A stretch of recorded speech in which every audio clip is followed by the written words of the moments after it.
Alhamdulillah. Jadi pada tahun 624, pada saat Rasulullah masih hidup, beliau menyuruh sahabatnya, ada 10 orang, 10 kabilah, 10 kapal, yaitu yang dipimpin oleh Mu'ad bin Jabal, Sa'ad bin Abi Waqqas, dan Wahab bin Abi Kabah, dan ada beberapa orang lagi saya kan. Jadi Rasulullah berkata, apabila engkau mendengar suatu tempat bernama As-Samara, As-Samara, maka hantarkanlah Islam ke sana. Kenapa ya Rasulullah harus mengantarkan Islam ke sana? Karena di sana banyaknya para waliullah dan banyaknya para syuhada. Allahu Akbar. Dan di sanalah tempat dibangkitkan Islam. Pemuda-pemuda akhir zaman. Ini kaul kita kalau merujuk hadis nanti ditanya hadis mana? Bukan hadis. Jadi kita bilang kaul ulama karena redaksinya itu ada di manuskrip abad ke-12. Itu saya kan. Jadi sampailah Mu'ad bin Jabal, Wahab bin Abi Qabahah. Mu'ad bin Jabal itu datangnya ke Barus, yang sekarang itu jadi Sumatera Utara, Medan. Terus Wahab bin Abi Qabahah nyampe ke Lamuri. Sa'ad bin Abi Waqqas nyampe ke Aceh Besar atau Banda Aceh sekarang yang kita kenal, atau Kutaraja itu yang kita kenal ya. Habis itu kembali lagi ke Madinah. Rasulullah wafat 632, berpulang. Kemudian Mu'ad bin Jabal pun berpulang 3 tahun kemudian. Begitu juga dengan sahabat-sahabat yang lain. Mu'ad bin Jabal, Sa'ad bin Abi Waqqas, mereka itu dari Ansar. Mereka itu dari Arabiah. Jadi jalur keturunan mereka itu dari Ghassan kepada Auf dan Aus itu gitu. Bani Auf. Bani Aus. Itu saya ada catatannya tuh Syekh, lengkap. Jadi setelah wafat semua itu sahabat-sahabat, kan terjadi gonjang-ganjing ini turunan zuriat Rasulullah melalui Sayyidina Hasan dan Husain kan pada dibunuh itu ya Syekh. Jadi yang pertama sekali datang pada tahun 680 itu adalah Said Abdullah Al-Kamil. Said Abdullah Al-Kamil ini adalah cucunya Sayyidina Hasan atau anaknya Said Hasan Al-Musanna. Dan makamnya itu Syekh kebetulan ada di negara kita juga Syekh. Siapa? Itu Said Abdullah Al-Kamil. Oh ya. Saya kaget dikirain Hasan Mutalla. Bukan. Abdullah cucunya beliau. Cucunya Sayyidina Hasan. Ya. Beliau menikah di sana, ya kan Syekh? Ya. Dengan namanya Putri Ratna Kemala. Jadi ada anak dua, Syarifah Maryam, Sayyidah Maryam, dan Sayyidah Delima namanya kan. Syarifah Maryam ini menikah lagi Syekh dengan anaknya Said Abdullah Al-Bahir. Jadi nama beliau itu Salman atau Abdullah juga. Itu menikah lagi dengan Syarifah Maryam. Jadi cucunya Sayyidina Hasan bertemu dengan cucunya Sayyidina Husain. Maka melahirkan 5 orang anak Syekh. Nah, 5 orang anak ini namanya itu Syahrinui, Syahriduli, Syahripoli, Syahri Tanwi, dan Sayyidah Tansuli Dewi.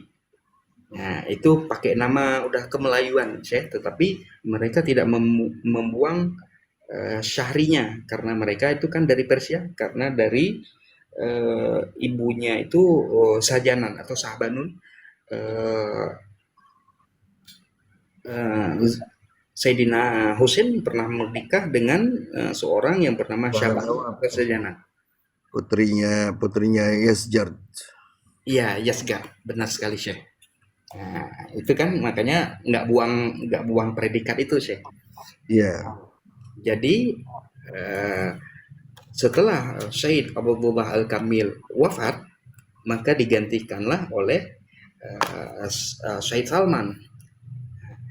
Syed Salman menjadi sultan di situ yang bernama Kesultanan Jempa, atau orang yang sering bilang Campa gitu Syekh.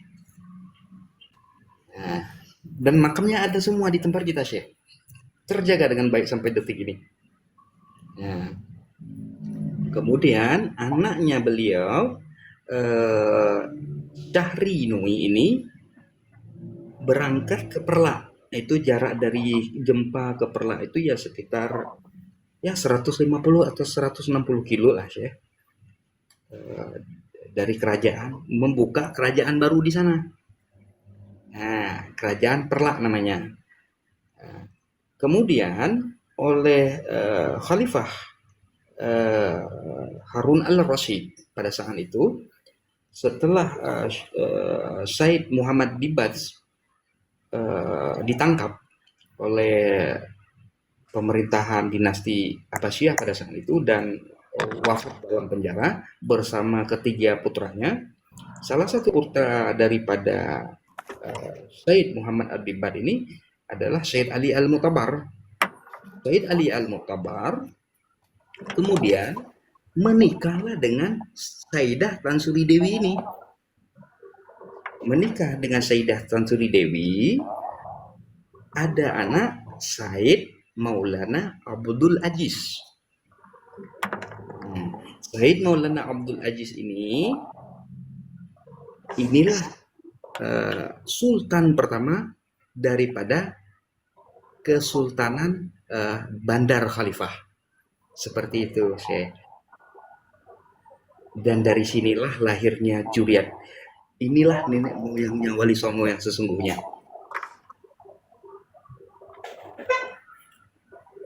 Maksud panjenengan Wali Sangha, ya kan? Ya, Wali Sangha.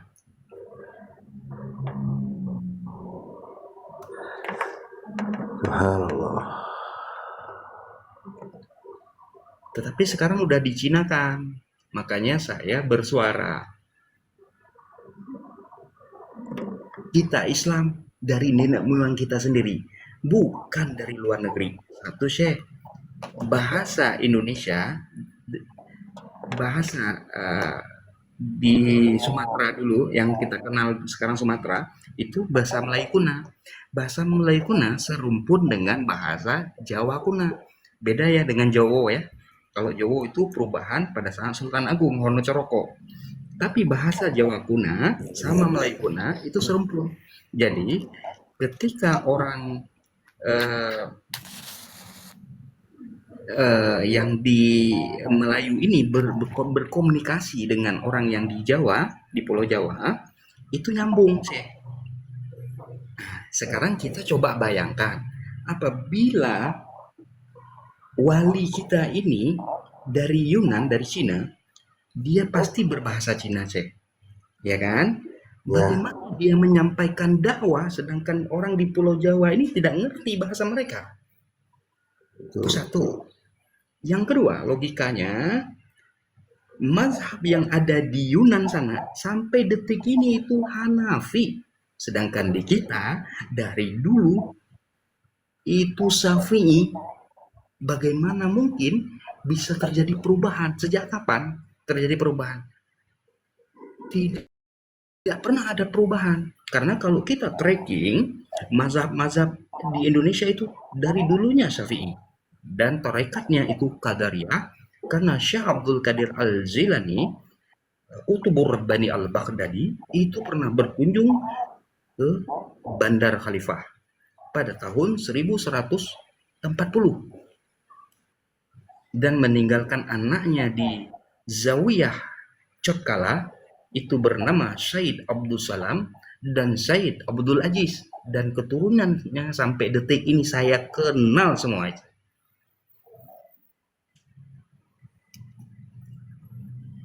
Yang di Aceh saya. Seperti itu saya. Allah. Panjenengan mohon maaf ya, saya tidak bicara tentang manuskrip, tapi subhanallah, panjenengan disebutkan sahabat Rasulullah Sallallahu Alaihi Wasallam, Sayyidina Mu'adz bin Jabal. Iya. Dan cucunya kan makamnya di sana, Cek, di Barus. Cucunya daripada Mu'ad bin Jabal, sahabat Rasul, itu makamnya di sana. Cucunya, Iya, cucunya di mana makamnya? di Barus, Baru itu di mana? di Sumatera Utara sekarang, Cek. Kalau dulu kan bagian Kerajaan Pasai itu, Cek. Hmm. Subhanallah, subhanallah. Saya ingat ke hadis Rasulullah Sallallahu Alaihi Wasallam dari Mu'adz bin Jabal. Lama ba'athahu ila Yaman, waktu disuruh pergi ke Yaman, Iya. kharaja ma'ahu yusih, bahwa Rasulullah Sallallahu Alaihi Wasallam keluar sama beliau berwasiat. Thumma altafata Rasulullah Sallallahu Alaihi Wasallam ila al-Madinah, memandang kepada Madinah. Faqal, bersabda Rasulullah Sallallahu Alaihi Wasallam, Inna ahla baiti haula yarawna annahum awla an-nasi bi, wa laysa kadhalik. Illa awliya'i minkum al-muttaqun, man kanu wa haitsu kanu. Ini sudah jelas bahwa yang utama kepada Rasulullah SAW orang yang bertakwa, siapapun dan dimanapun. Sampai beliau dalam hadis ini berdoa untuk ahli baiti, Allahumma inni la uhillu lahum fasada ma aslah, wa aymu Allah la tukfa'anna ummati an diniha kama tukfa'anna al-ina'i fil batha. Bahwa Rasulullah SAW bersabda tidak menghalalkan dan tidak memaafkan kepada ahli baiti dari duriyahnya siapa yang berifsad apa yang sudah dibetulkan oleh Rasulullah SAW. Ini kalau golongan Ba'alawi dengar hadis ini sakit hati. Karena mereka kan mengaku diri duriyah, tapi nggak tahu dari mana duriyahnya itu. Selama 3 tahun tidak bisa diisbatkan bahwa mereka duriyah. Ya walaupun duriyah ya, walaupun mohon maaf ya, walaupun duriyah, mereka menghancurkan nama duriyah. Karena sebetulnya kalau duriyah seharusnya menjadi contoh kepada umat Islam, berakhlak, bertawadhu, berilmu, menyebarkan agama, menyebarkan ilmu agama, bukan menyebarkan karamah.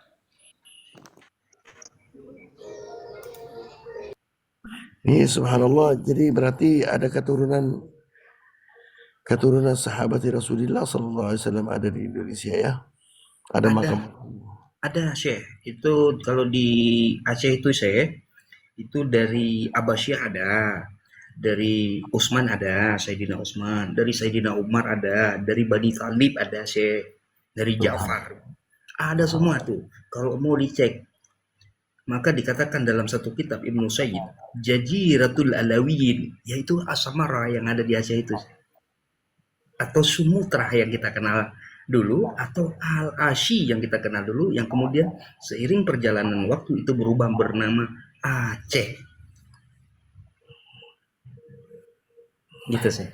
Kami terserang ya. Kami terserang. Kenapa Aceh? Sistemnya di situ mengikuti syariah. Selain dengan kota-kota yang atau provinsi lain di Indonesia.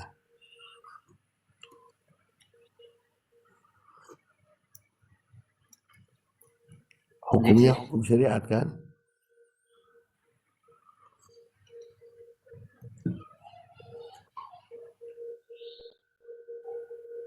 Mampu mas. Boleh. Halo? Iya Syekh. Bisa dengar? Bisa. Kami dengar di Aceh hukumnya hukum syariah. Betul nggak? Syariah Syekh, tapi ya tidak full ya Syekh ya. Tetapi tetap syariah.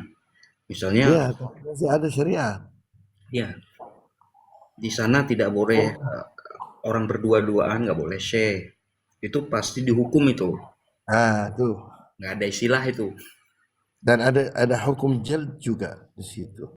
Iya ada Syekh, tapi kan tidak sih karena kita menganut sistem hukum nasional Syekh kan. Kalau yang berat-berat itu ya dikembalikan ke pemerintah Syekh kan. Ini Tapi ada Sayyid Wasim. Mohon dinaikin. Syekh Wasim, naik Syekh. Sayyid Wasim Al-Jalal. Beliau keturunan Ibnu Tabataba. Iya. Assalamualaikum warahmatullahi taala wabarakatuh.